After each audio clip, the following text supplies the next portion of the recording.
Hello, my gorgeous ones. Welcome to Alicia Budget Beauty. My name is Alicia. Here on my channel, I love all things affordable fashion and beauty. I do hauls, tutorials, reviews, makeup brand chats, all sorts of fun stuff. So if that sounds good to you, please subscribe, stick around, be a friend.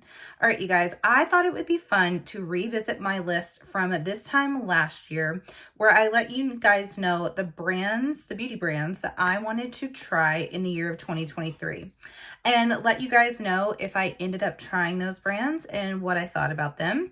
And then if I didn't end up trying those brands, which a lot of them I did not, and my reasons for that. And then I also will have a new list for you to give to you guys of brands that I tried that weren't on that list and brands that I do want to try in 2024. That is a lot, but let's just get into it. Talk a little makeup chat about the brands that I did or didn't try and why. All right, you guys, I hope that didn't sound too convoluted. As I was speaking, I was like, this is one giant long run-on sentence. So I'm going to have my little notebook. I'm going to be looking down, reading some, so bear with me. But let me just give you guys the list of the brands I said last year that I wanted to try in 2023. All right, let's start with Sugar Drizzle. I have yet to try Sugar Drizzle still. And I can't really tell you exactly why that is. I think because I got a lot pickier in 2023 about palettes specifically. I tried really hard not to buy like crazy. Now, I still brought in a ton in my collection, but compared to the years prior, I was a lot more conservative with my choices, and nothing just absolutely drew me in, blew me away. I've also heard murmurings that, you know, maybe they're private label. I don't know for sure on that. Don't necessarily like take that to the grave. I don't know, which is fine. I do have other brands that I like that do private label, but I try to stay away from them as much as I can. And so I'm not positive. You guys will have to let me know if you can confirm, deny, but be peaceful and civil in the comments about talking about that. People get really, really serious about makeup.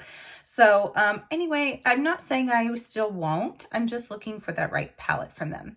Fantasy Cosmetica. This is another one, kind of exact same scenario. I don't know for sure if it's private label or not. And like I said, I don't mind if a brand has a private label palette if the color story is very, very interesting and unique and I don't have anything like it in my collection. If their, you know, packaging, marketing, and all that is very one of a kind as well, something I'm drawn to, I'm more willing to try it. But otherwise, I could possibly have similar formulas in other palettes because it's not unique to them. So I also don't know for a fact that that's true about Fantasy Cosmetica. I have been interested in the fragrance though, and I do believe she does hand make those fragrances, so that I would be interested in trying. And the lipsticks looked really pretty that she came out with as well. If I'm wrong about the private label, you guys let me know. All right, Bella Beauty. Bella Beauty bar. I didn't try them and I can't believe it. That was probably my #1 brand I wanted to try in 2023. I was still so salty about missing out on the Strange and Unusual palette. I just think something happened to me this year where instead of just trying to be the person that's I'm going to try every single new brand that comes out there or hyped up brand, I just focused on what I was truly drawn to and didn't really worry about hype that much. And Bella Beauty bar is definitely very, very hyped. And I really can't tell you why I didn't buy from this. Just nothing just absolutely called to me like Strange and Unusual did. That's the one palette I still really want of theirs. I do still want to try them. I do plan on it. Maybe 2024 will be the year, but 2023 was not. Bling brushes. I don't know why I had this on my list last year. I think because they looked so pretty. They had like these beautiful handles to them, but I brought in so many brushes this year, mainly gifted to me. I don't need brushes. I have so many. So they're pretty, but no, I don't need them. Rephr.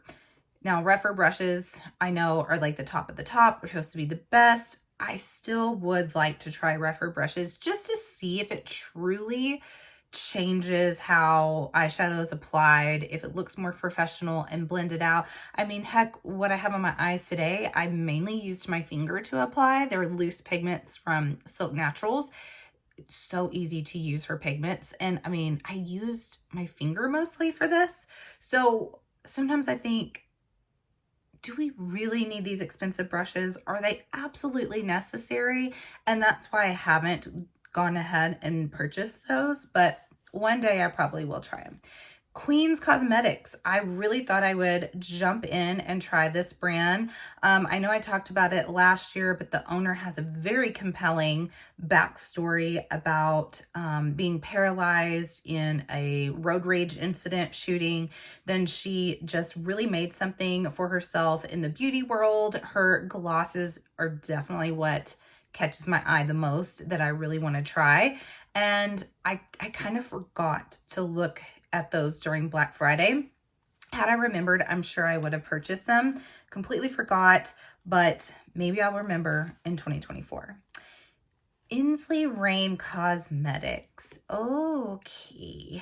I'm going to try to be nice. I'm going to try not to step on toes here because I know this is a beloved brand to a lot of people, very hyped up in the indie community, but I kind of single-handedly blame them for the massive increase in prices of palettes in the indie community.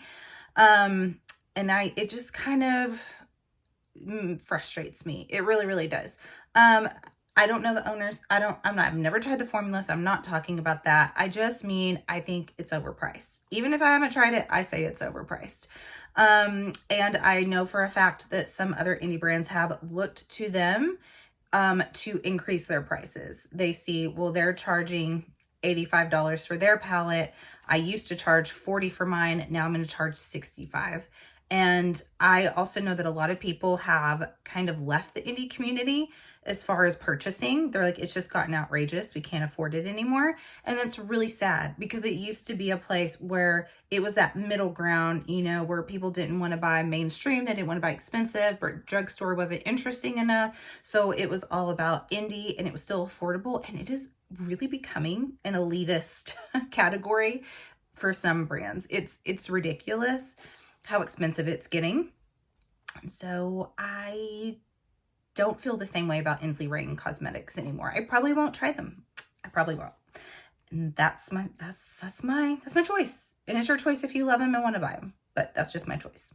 Glaminatrix Cosmetics, a brand I finally tried. I finally did try this brand. So I got the Into the Night palette and the Nearly Neutral palette. I absolutely love, love, love what I've tried from them. Into the Night, I need to do a palette ranking. I'm not going to do all the palettes I tried in 2023. I did a half year mark one and it was a lot. But I think I'm going to try to narrow it down to my top 10. I may do top 20 because it's just really, really hard. But Glaminatrix is definitely going to be in there. I love both those palettes. Beautiful. I think the owners are really sweet. So very, very happy with that brand. Kulfi. That was kind of a random one I put in last year. I was really intrigued by their concealer for some reason last year, but I also fell in love with the Rare Beauty concealer, and that's what I wore most of the year. I just emptied one. Lasted me almost all year long. I would intersperse different concealers as well, but I just didn't feel compelled to buy a new concealer other than the one I'm wearing today. Actually, I did buy this one this year and I love it. It's the Essence Keep Me Covered concealer. It's excellent. It's excellent and it's cheap. So Kulfi, maybe on a whim, I'll still try them in 2024, but it's not like one I'm dying to try anymore. Hourglass. So this is kind of random. Just because, you know, it's not like Hourglass is new or anything, but it's expensive. And I had always kind of turned my nose up at them. They're single shadows. I still turn my nose up at them. Like, ain't no girl need to pay that much for a single shadow. However, through Skeepers, which if you don't know what that is, some content creators are accepted into the program, and then there are different campaigns that you can apply for, or you have to post content. And then there's also random ones that pop up where you can review them on the brand site or Sephora. You don't really have to get chosen for that. You get the item sent to you. Well, I did have the opportunity to try their skin tint, and I love it. I love it so much. It's beautiful. Now, I think it's like $49, very, very expensive, but I love it so much. There is another one that I fell in love with a little bit more that will be on this list of new brands that I tried this year. But I finally got to try that. And then I also have on the way one of the ambient light palettes, because they had a random $50% off site-wide sale just like last week. So I ordered that, and then I also ordered their concealer. So I did order a new concealer, but I don't have it yet. So I kind of tried them this year. I tried one thing, I really liked it, and then I have two things on the way. All right, then we have Merit. Merit is another one I take a little bit issue with, just knowing what I know. So sometimes being a creator is annoying because we're privy to information through telephone game. You know, I have a friend who this happened to working with this brand, or maybe it's just an experience of like customer service, something like that we hear about, and it kind of taints a brand for us. Well, I had two friends who were doing PR for Merit, and they weren't treated very well. And while that really has nothing to do with the products themselves, they look great. They honestly look beautiful. I always wanted to try that serum. Their lip products look beautiful. I just know what I know, and it lost its luster for me. One of them, her mom was in the hospital, and she asked for an extension, and they were basically like, no. Like, what? She wasn't being paid. It was for free for them, and that just was yucky to me. So I really have no desire to try the brand anymore, even though their products look really nice. Paula's Choice. Well, Paula's Choice I've wanted to try for like 5 years. It's a skincare brand. And honestly, why I didn't try them this year is I brought in so much skincare. And I try to be really, really careful about testing it out and making sure that if my skin starts going haywire, that I can pinpoint what it was. So even though I brought in a lot, I do try to use it for several weeks before I integrate something else new. And a lot of it was PR, and I purchased a little bit myself, but not much. And that's really the only reason. Plus, and also, like, I feel like my skin, like, it's not perfect. I have like a few little blemish things going on right now, but for the most part, it looks the best it's looked, I mean, maybe ever at 40. And I just am like, well, if what all I'm using is working, I don't really need to go buy a bunch of new stuff. But I hear amazing things about Paula's Choice. Pharmacy is another one, another skincare brand that I wanted, specifically their cleansing balm.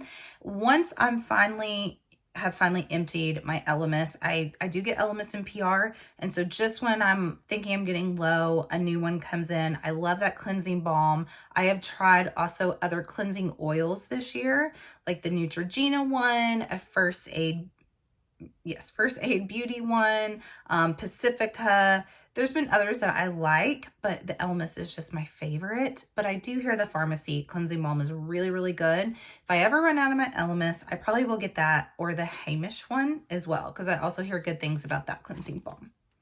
All right, then we have Rose Ink. Now, I didn't even try what I thought I was going to try. The blushes were kind of all the rage last year, and so I thought that's what I would try this year. And I ended up only trying 2 products. Both were gifted through the Skeepers program as well. One is a skin tint foundation that, it's okay. I really don't love it that much. It is like someone who really doesn't want coverage. And I don't mean like, you know, light. I just mean like you want your skin to really just look like skin with like the tiniest coverage, and I don't want like full cakey, but I need more than that. So I didn't really love that. The other one was a body lotion that is pretty good. It's pretty good. I don't think I would pay the money for it. So I'm still a little bit like, I'm not as interested in the brand though anymore. It's kind of lost its excitement for me. Then we have the Electrum Cosmetics. This is another one that I've heard some kind of iffy things. Nothing bad. Like, I'm not saying anything bad about the owner. It's just, I don't know. I've talked about this in a different video of like what's gone wrong between like beauty and creators and like the dysfunctional relationship. And sometimes now I can kind of like pinpoint where I see that brands will kind of follow a creator that wasn't following them and really butter them up and try to get them to buy their products. And I kind of felt like that's what they did to me in the beginning. And then when I didn't buy, they kind of disappeared. And I don't know. That's just not my favorite thing about the beauty world. It's, you know, like I said, sometimes I wish I was just a regular consumer that didn't know these things anymore. But the eyeshadows look gorgeous. Nothing will take that away from that. They look absolutely gorgeous. I still may purchase myself. I just wanted to go in with a clear head if I was going to purchase and not do it because I felt like I was being buttered up by a brand owner. All right, and then we have some hair. So we have Wow Hair and Eva NYC, specifically the dry shampoo. I didn't try either one because, again, I got in a lot of hair care. I feel like in PR this year, just random, like Lucetta is one that I got 2 full sets of. I got quite a bit from Pacifica, and then random ones in Ipsy. And I only wash my hair every 7 to 10 days. So like I'm on day 6 right now. So I just don't use up hair products. Now the dry shampoo you think would really come in handy, but I've really trained my hair to go so long. I mean, this is day 6 and there's a little bit of grease action going. I could probably use a dry shampoo. So I still would like to try that, but I just haven't rushed out to purchase. All right, so those are all the ones that were on my list at the end of last year. So now I'm going to tell you guys some of the brands that I did try this year that weren't on the list. Okay, so, and I'm not going to include, there's so many little bitty brands that come in Ipsy. I'm talking like brands that we really know, you know, and give you my thoughts. And they're mainly eyeshadow. Okay, Wicked Widow Beauty. I can't believe it was only this year, but the Edward Scissorhands 2 palette was the first palette I tried of Wicked Widow Beauty, and it was the very beginning of January, and I fell absolutely in love with that palette. I love it so much. I need to bust it out for winter for sure. It'll definitely be ranked in my tops. That made me fall in love, and then I got the Tea Time Party, and then also the Graveyard Smash, and then the Resurrection palette. And I have just grown to adore this brand. I really like the owner. I like her transparency and her honesty. I like that she gives small creators chances. And it is by far one of my favorite brands of the year that I tried, if not my favorite that I tried this year. Then Glaminatrix, we did talk about. That is one I already tried. Unique Beauty. So Unique Beauty, I had a video on their palettes, and this is a UK-based beauty brand. She does hand make her shadows, and I can tell that she does. You know, some of these brands say that they do. I know one in particular, SAS. Go try to find it. I'm not going to get into it, but okay, I'm going to start some trouble. Anyway, she didn't hand make her shadows at all. So this brand, I can tell that she does, and they are phenomenal, so good, blew me away, and they're very affordable, and she shipped quickly from the UK. Super happy with that brand. Alter Ego is a brand I started working with that I really do enjoy. I really like them. They do inspired by dupe palettes of more expensive brands, and I think they do a really lovely job. I also like how they handle me in PR, and that makes a difference to me. Does it make a difference to other people who don't do PR? No, and you guys probably don't care, but you know, it affects how I feel about brands, and they've been really, really nice. I love their brushes. Their eyeshadow brush set is beautiful. I bought them as teachers' gifts for Christmas, and I absolutely fell in love with the Mirage palette. You guys know I've raved about it, so that was a good experience. Give Me Glow. Now, I've only tried out one palette. I bought the Nightlife palette. Really, really, really loved it. I do want to try more from them for sure. I didn't like when they went to those smaller pans and then that butterfly palette. That was like, no. As soon as I saw it, it was like, that is Makeup Revolution in, not even in a fancy coat. It just looked like Makeup Revolution, and I don't even hate Makeup Revolution, but it's cheap. Give Me Glow is not. So I didn't like that, but I love the Nightlife palette, and I want to try more from them. CLA or CLA? Sealy. I don't know how you say it. But this is the brand that I was talking about, the other skin tint that I tried. Best skin tint I've ever tried. I love it so much. I am almost completely through with it, and I got that in Skeepers, and since have started following the brand on Instagram, and I will 100% purchase that. It is the best skin tint. It is just a few dollars cheaper than the Hourglass, so it is not cheap, but it is the best. All right, then we have Made by Mitchell. So I got one of the mystery bags off of Beauty Bay, but you can buy them on Made by Mitchell's site as well. I think it was $26, and I got a couple of the Blurish, the blush that can be used for other things. I got a brush, a makeup bag, and like a jelly glitter gel. And then I also bought one of the makeup cases, the color cases. And I really need to use that color case more. My experience with it was, I was like, wow, this is so easy to use. And I really, really love this. And I definitely need to use that more. So I'm curious to try more from the brand. I liked the Blurish. I don't know that I thought it was like anything better than some of my other like liquid blushes. Like I've been using the heck out of the Juvia's Place liquid blush, this shade. What is it called? Lily Lilac Blush? No, I can't remember. Anyway, I've been using it like crazy, and I think they're pretty comparable to each other. I don't really see why Blurish like blew up as much as it did, but I do like the brand so far.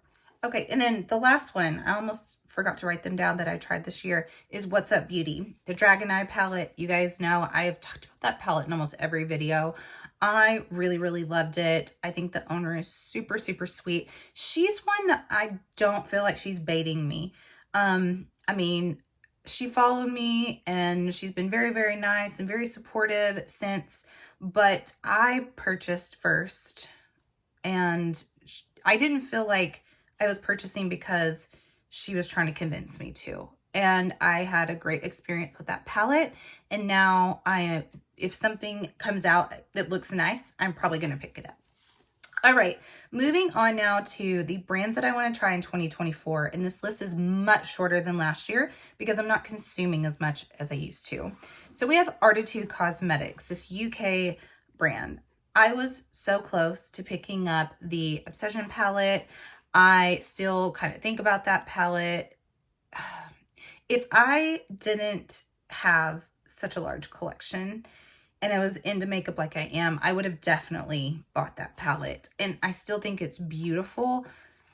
I think I'll wait for the next launch. If it looks amazing, I will definitely grab it. But we shall see. I'm pretty sure I'll probably try them in 2024. Then we have Say Beauty. So this may be another one of those, like my Rose Ink, where I think I'm all interested in it because it's so hyped up, and then maybe I won't try them still. But I mean, I've had my eye on like their cheap products or glowy products for quite a while, and I still haven't just jumped in and gotten it. I thought I was going to during Black Friday, and I bought too much fragrance instead for Black Friday. So I don't know though. I think their products look really good. I think they look really nice. I would like to maybe try them. Salem Cosmetics. So this is another example of one where I don't feel like the owner is trying to lure me in. We've gotten to be chatty. She's super, super sweet. And she's very supportive, and I think she's just nice. And we both love makeup. I think that's why we chat. I don't feel like she's just trying to get my business, but I have become more interested in the brand ever since becoming friendly with her. And I am kind of gravitated to the color stories now. This recent one that's coming out, I'm debating, but I'm just trying to be super picky about what I bring in. But I would like to purchase a palette from her this year. Then we have SM Cosmetics. I think that's how you say it. This is brand new to me. My friend Caitlin House Makeup is the one that introduced me to this. And the way that she raved about it made me so curious. And I think same thing, she heard people rave about it that made her really curious. And so I love that word of mouth, like someone that I trust. If they're really blown away by a brand or a product, then, and they're surprised by it, then I'm more intrigued as well. So, it's expensive. She did buy hers on sale. It's very expensive, but I'm just so curious because she loved it so much. And the very last one is Martine Cosmetics. I was interested in them about a year ago. Then I kind of forgot. And then again, I remembered basically when I was doing this list today was, oh yeah, like you should have tried them. Now, I kind of looked into the brand as I was preparing for this video, and I didn't realize it was owned by this stunning model. Like, oh my gosh, she's gorgeous, absolutely gorgeous. I get a little bit confused. You know, it's not like an American site, and so I get a little confused sometimes when I'm trying to read about it, and even their site as well to purchase. That Mayday palette, I was kind of, I wouldn't say I was ever absolutely gonna buy it, but I was like, maybe it was on my radar. I ended up passing on it, but I would kind of like to try that palette maybe. And I'm just so like in awe of her beauty that I'm like, will it make me look like you? Okay. All right, you guys, that is my list of all these brands that I either tried, didn't try, want to try, why not, all the things. You guys will have to let me know if you have any specifics that you tried, any brands that blew you away this year, or maybe brands that you're not interested in anymore, or ones that you might be interested in for 2024. Let me know in the comments. And as always, have fun shopping, budget shopping. Bye.